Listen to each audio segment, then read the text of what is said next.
والسلام علیکہ یا سیدی یا رسول اللہ وعلی آلک و اصحابک یا حبیب اللہ الذین اذا اصابتهم مصیبۃ قالوا انا للہ و انا الیہ راجعون اولئک علیہم صلوات من ربہم ورحمہ واولئک هم المہتدون۔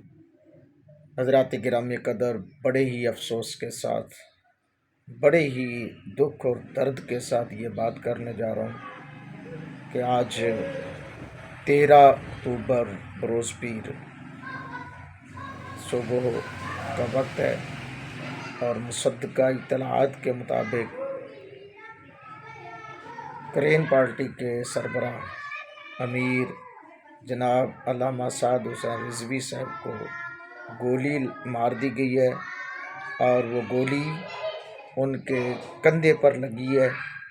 اور شفاقانہ حد تو یہ ہے کہ اس ٹائم مرید کے اور اس کے گرد و نواح کا علاقہ میدان جنگ بنا ہوا ہے، میدان جنگ کا سا سما ہے۔ ملک پاکستان ہمارا ہے، ملک پاکستان میرا ہے، لیکن میرے اس ملک میں کیا ہو رہا ہے یہ قابل توجہ بات ہے۔ اس ملک میں کیوں ایسا ہو رہا ہے؟ پرامن احتجاج ہر شہری کا حق ہے، لیکن بختر بند گانڈیوں کے ساتھ اپنے ہی لوگوں کو کچل ڈالنا یہ سمجھ سے بالاتر ہے، اور اپنے ہی لوگوں کو سیدھے فائر مار دینا۔ 180 سے زائد افراد شہید ہو چکے ہیں، 500 سے زائد افراد کی حالت تشویشناک ہے۔